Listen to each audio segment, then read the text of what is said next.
Good morning, boys and girls. I hope you had a good weekend. Super excited about this lesson today. This is the fun one. Today, with lesson 3, the shot heard around the world. But before we jump into this next lesson, I want to do a quick review of what we've learned so far.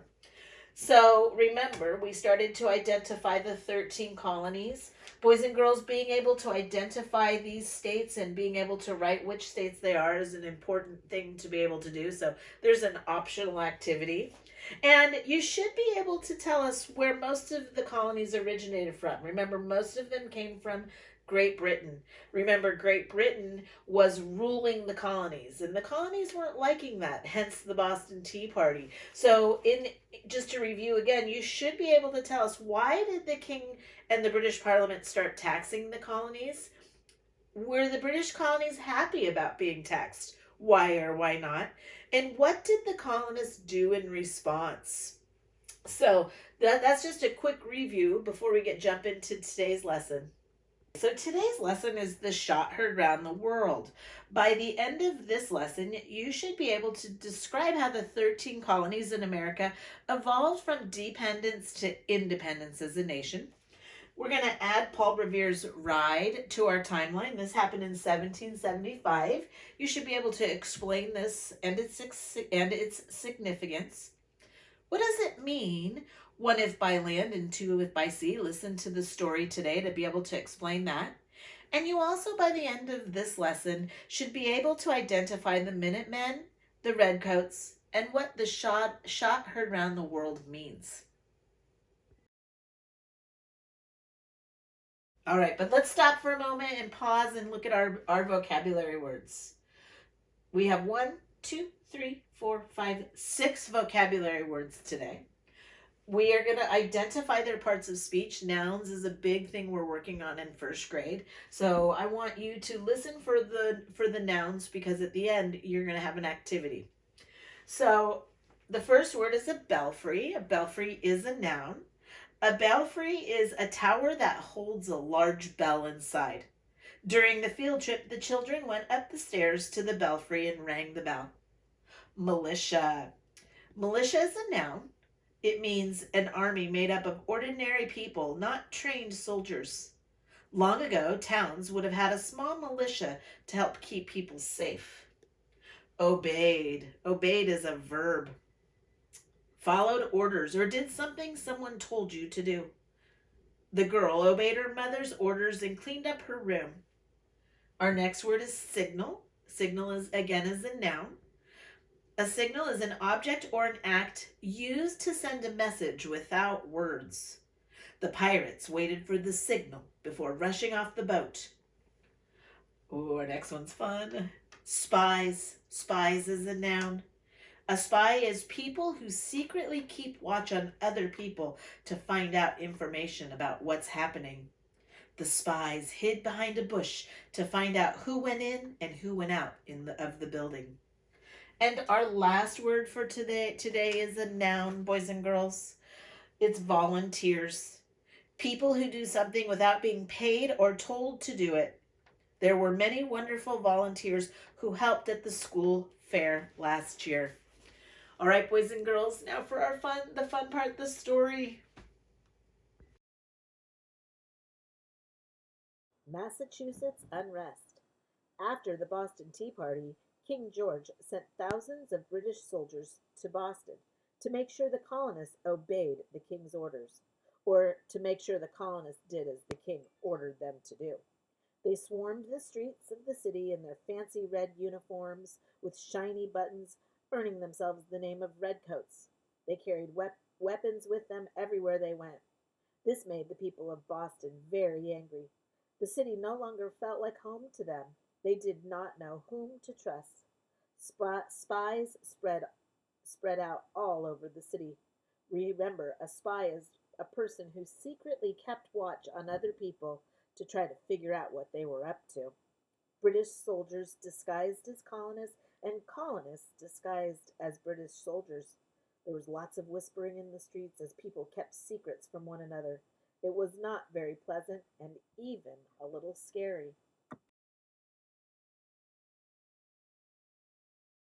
The portrait you are looking at is a portrait of Paul Revere. Paul Revere was a silversmith living in Boston. As a silversmith, he was kept quite busy making and repairing silver dinnerware, candlesticks, and jewelry. A sign with a silver pitcher hung outside his shop on the town square. In those days, it was common for shopkeepers to hang signs above their doors with pictures of what could be bought inside their shops. One day, the door to his shop flew open, and a friend rushed over to Revere's side. The two men were both members of the Sons of Liberty, the group of patriots who had emptied tea into Boston's harbor. Ever since the Boston Tea Party, the colonists of Massachusetts had been hiding weapons, gunpowder, and cannonballs in neighboring towns. The British, afraid the colonists might be planning to attack them, captured the weapons whenever they learned where they were hidden.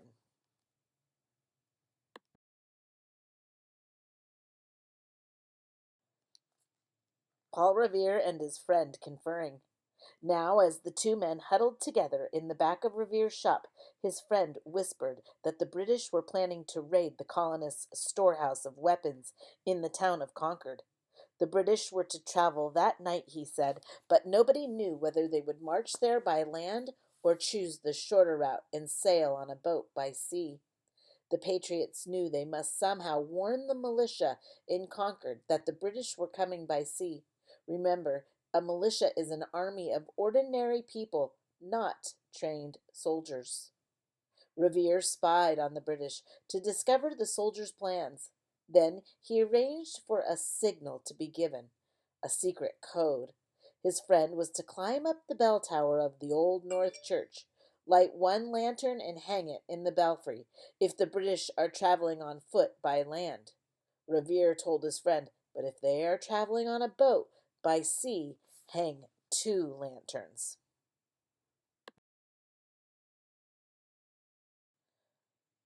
Paul Revere looking at the signal. That night, after dark, Paul Revere left his family and crept down to the banks of the Charles River.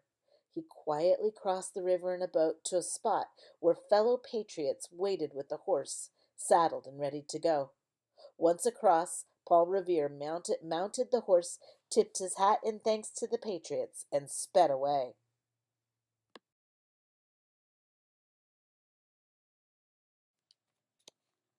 As he galloped through towns along the way, Revere shouted to the colonists in their beds, "The redcoats are coming! The redcoats are coming!" All around him, shutters were thrown open as people began waking in the middle of the night. When Revere reached the town of Lexington with word of the approaching British troops, men hurried from their homes, joining one another with their muskets in the middle of the town. These men, known as minute men, because they were expected to be ready to fight at a minute's notice, slept with their muskets and gunpowder beside their beds. The Battle of Lexington. At dawn, the British reached Lexington. The Minutemen were farmers and shopkeepers, volunteers for their country, not trained soldiers.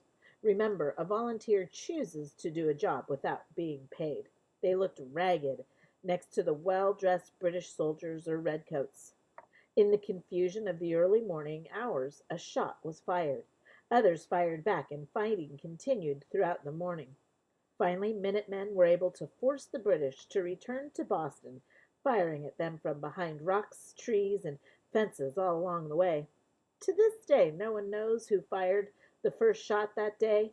Nerves had been on edge since the Boston Tea Party, so it was not surprising that guns went off.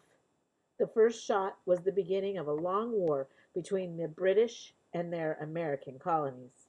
It is known as the shot heard round the world because not only did it change life in the colonies, but it also changed things around the world in Great Britain, all the way across the Atlantic Ocean. That long war became known as the Revolutionary War. Could it be that the shot heard round the world rang out so loudly from the Massachusetts colony that it actually reached King George's ears that April morning? What do you think?